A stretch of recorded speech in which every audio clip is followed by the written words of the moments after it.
Tu prends des boissons énergisantes pour performer dans ton sport. Hey, tout ce que t'as besoin, c'est de t'entraîner plus fort. Prendre des boissons énergisantes pour un athlète ou un sportif ou même un amateur qui fait du sport de façon transitoire, très sporadique, ça peut être dangereux. Moi, je pense que c'est une béquille dont les joueurs n'ont pas nécessairement besoin. Moi, j'ai toujours pensé que le sport, ça devait venir des tripes. Non, je consomme pas de boissons énergisantes.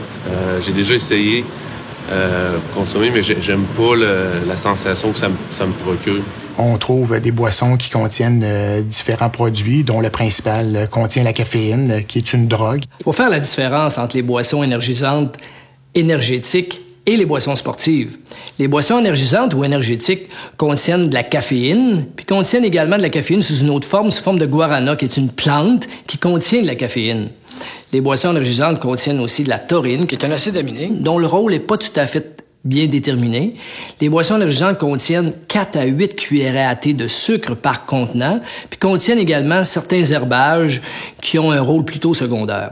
Quant aux boissons sportives, qui sont des boissons de réhydratation, style Gatorade, Powerade, All Sport, elles contiennent également une quantité de sucre, mais plus petite que les boissons énergisantes, et contiennent également du sodium-potassium, et ces boissons-là sont utiles dans les activités qui durent 1 heure et plus. Moi, je pense sincèrement qu'un joueur qui prend des boissons énergisantes, c'est surtout, je dirais même là, au niveau de la Ligue nationale, c'est surtout par superstition. Puis c'est quasiment devenu comme une béquille dans le sens que le joueur, à un moment donné, traverse une période plus difficile, prend cette boisson énergisante-là, puis il embarque sur la patinoire, puis là, il y a une bonne soirée. Alors ça fait en sorte que le gars pense que ça l'aide, mais en réalité, moi, je suis convaincu que ça absolument rien à voir avec le produit qu'il a pu prendre avant le match. Mon expérience personnelle, je trouvais que c'était au détriment de la lecture de jeu, même le contrôle de la rondelle. Des fois, t'es surexcité.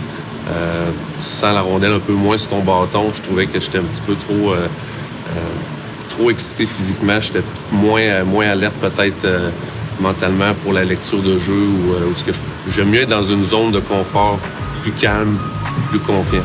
Tu veux te faire jusqu'à demain pour passer ton examen. Ben, c'est prendre d'avance, là la clé qui ouvre la porte sur le bon chemin. La clientèle sportive recherche l'effet sur la performance, puis la clientèle étudiante va rechercher beaucoup l'effet sur la concentration puis la vigilance. Il faut quand même considérer que oui, il y a un effet effectivement énergisant ou qui augmente la concentration, mais c'est souvent des effets qui vont être à court terme. Donc, c'est pas des effets qui vont se prolonger dans le temps, qui vont faire que le sportif, par exemple, va noter un gain d'énergie qui va se prolonger lors d'une activité sportive, puis l'étudiant aussi. Donc, ils verront pas leur concentration puis leur stimulation durer longtemps. Assez même qu'au contraire, ils peuvent des fois vivre même une chute au niveau de leur énergie ou de leur concentration par la suite. Ce qui est dangereux dans les boissons énergisantes ou qui pourrait être dangereux, c'est les gens prennent ça comme un stimulant. Alors nous, on prenait de la caféine dans le temps quand on avait des choses à faire puis on n'avait pas beaucoup de temps puis on voulait se garder éveillé. Les chauffeurs de camions prenaient des speeds. Alors les jeunes d'aujourd'hui qui dorment moins, ça c'est très bien connu, prennent des boissons énergisantes pour rester éveillés.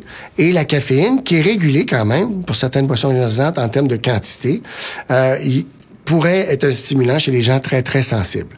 Il y a la taurine, il y a le guarana, qui sont toutes des substances très peu connues, mais qui auraient un effet additif, synergistique, qui, additionné à la caféine, pourrait causer des problèmes. Une tasse de café contient en moyenne 100 mg de caféine. Santé Canada recommande chez les enfants de 12 ans de ne pas dépasser une concentration de 100 mg de caféine par jour et chez les adultes recommande de ne pas dépasser 400 mg par jour. Quand on sait que les boissons énergisantes peuvent contenir entre 50 et 500 mg de caféine par contenant, il y a lieu d'être vigilant. Les boissons énergisantes, c'est clair que ça peut représenter un danger réel parce que c'est comme dans toute chose dans la vie, les excès, c'est jamais bon.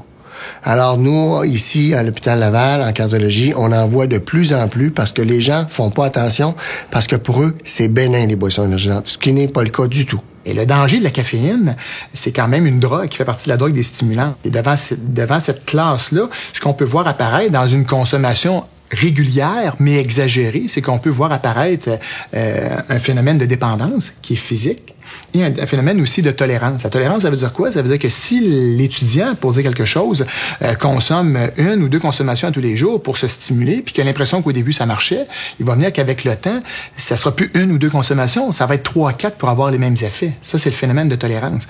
Mais devant une consommation trop exagérée ou trop prolongée ou répétée sans cesse de caféine, ce qu'on va voir apparaître, c'est l'effet inverse aussi de se stimuler. C'est un effet dépresseur.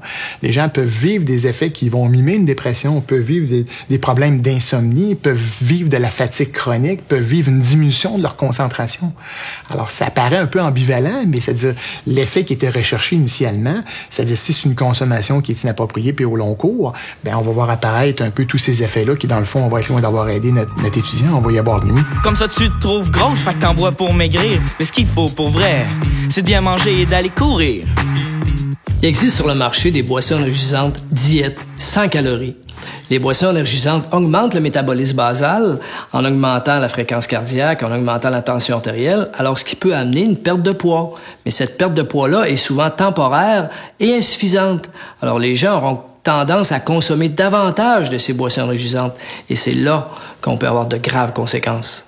On a eu des cas de mort subite, réanimés, pour lesquels on était obligé de mettre des pacemakers défibrillateurs, parce qu'après l'investigation complète, on n'a rien trouvé d'autre que la prise excessive de boissons énergisantes. Si un adulte qui a plusieurs heures de voiture à faire, puis parce qu'il a peur de s'endormir, il décide de prendre une boisson énergisante, c'est pas un problème. Par contre, un enfant de 12 ans qui prend 1 ou 2 boissons énergisantes avant de jouer son match de hockey hebdomadaire, qu'est-ce qu'il va faire quand il aura 14, 15, 16, 17 ou 18 ans? On peut penser qu'il aura tendance à augmenter la quantité qu'il prendra. Ça, c'est un comportement dopant. Alors, le comportement dopant, c'est donc une intention qu'on a de prendre quelque chose dans un but d'améliorer notre performance. Et c'est ça qui est dangereux chez les tout-petits, c'est que ça peut commencer très jeune dans l'esprit des jeunes. Tu bois ta potion magique parce que tu trouves ça cool, mais aurait tout bas ton cœur, pas sûr qu'ils trouvent ça cool. Ici, à l'hôpital, à l'Institut de cardiologie de l'hôpital Laval, en cardio surtout, on voit beaucoup de choses cardiaques associées aux boissons énergisantes. Des palpitations, de l'anxiété, de l'essoufflement. Alors ça, c'est toutes des choses qui nous arrivent depuis peut-être 4-5 ans qu'on voyait pas avant. Les boissons énergisantes, c'est des stimulants. C'est vrai que ça améliore l'éveil. C'est vrai que ça diminue la sensation de fatigue. Mais pris en trop grande quantité et sur de trop longues périodes, c'est les effets inverses qu'on aura. Des tremblements, des palpitations, de l'insomnie et de la fatigue. Tout le monde veut performer dans la vie, que ce soit dans le sport ou dans la vie de tous les jours. Mais il n'y a pas moyen de tricher si on veut performer. Si on veut performer, il n'y a pas d'autre recette que de bien manger, que de bien dormir, de faire de l'activité physique, puis pour les athlètes, de s'entraîner fort. Alors avant de prendre une boisson énergisante, pensez bien.